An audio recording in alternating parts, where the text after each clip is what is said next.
So first, we're going to look at some of the features of Google Translate, and I will walk you through Google Translate on a laptop or desktop, and then we will do a quick little walkthrough on Google Translate on mobile device.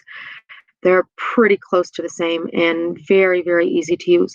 This is a free app, and it can do a lot of translating through speaking, through text, and even through images.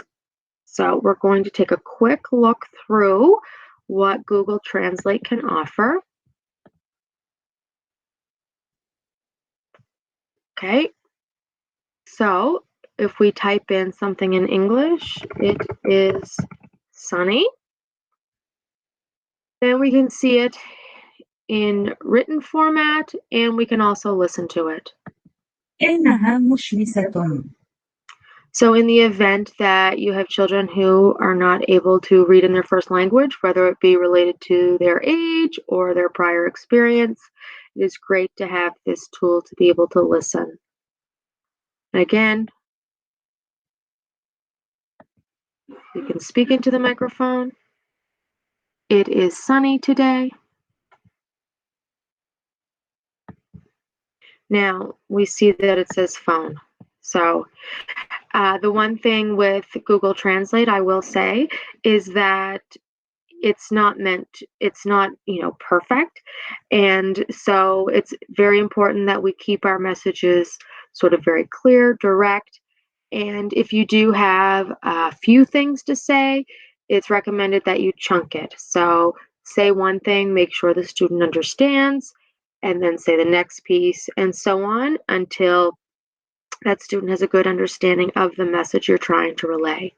Now, if the student would like to communicate with you, you just switch it with these arrows, and now they can also speak into the microphone. And many of the languages, not all, but many of the languages do have the keyboard, so they can type their own message. And also, you can do handwriting. So while this is not Arabic, it just shows you that you can write a message with this little cursor stylus thing. Okay, so Google Translate also has another option here, which is documents. So if you have a document on your computer that you would like downloaded, or uploaded rather, translated, you can just click translate. Oh, sorry, you have to switch it first, English to Arabic for that to work. Unless, of course, it's an Arabic document you want translated. I don't think I hit it in time. I'm going to go back and try that again. Sorry about that. All right, we'll go to documents. Yes, so I'm on English and I will translate it to Arabic. Maybe we'll translate it to Spanish. So I'm going to browse my computer. Click my document. Hit translate.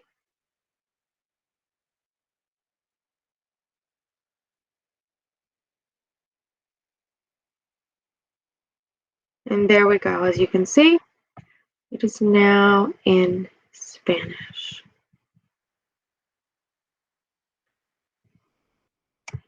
I would also like to add that, again, while this is a great tool and it does serve a fantastic purpose, it isn't perfect, but it really does a nice job most times, and some languages translate better than others.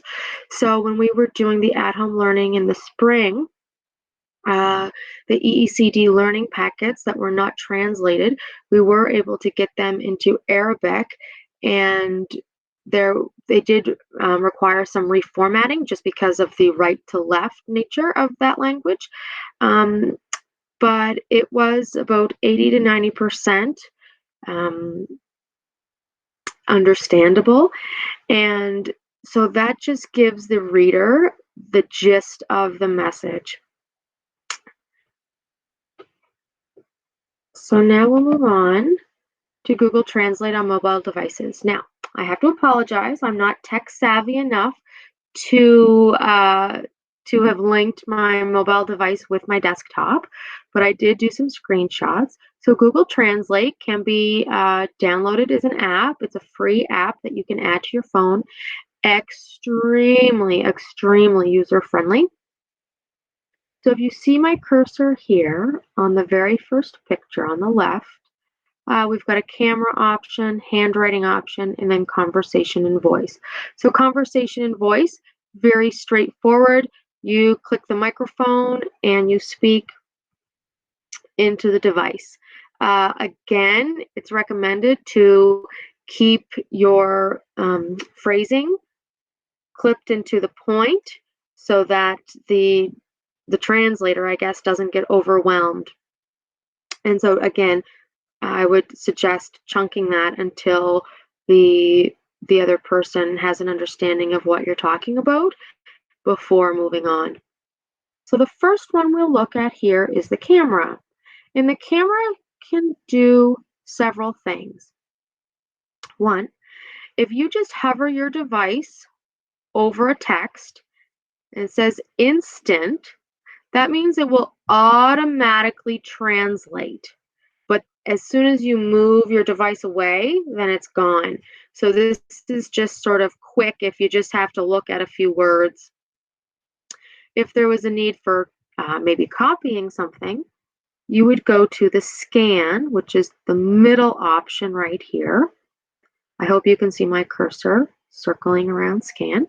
And then this is what it comes up like. So it takes a second, and it will come up with little white boxes around all the text.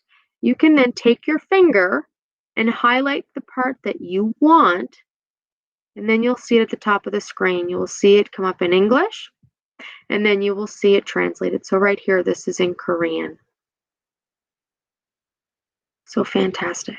And again, the Google Translate has the handwriting app where you can use your cursor to write something. I just have to backtrack. Sorry, I forgot one thing. Import. You can also import a picture from your phone if it has text on it. So I don't know. Let's just say there was a in real life situation, you were out somewhere and there was a road sign or something. I don't know, or a sign on a door. You could just take a picture of that. And if you want to save it for later, or if you had something that you wanted to show someone later, then you can import the picture to Google Translate app, and it will translate the text on the phone, or on the image, sorry. I personally have never done that, so I'm not sure of how accurate it is, but again, I think it depends on the language. Some languages translate quite nicely, and some require a little bit more work.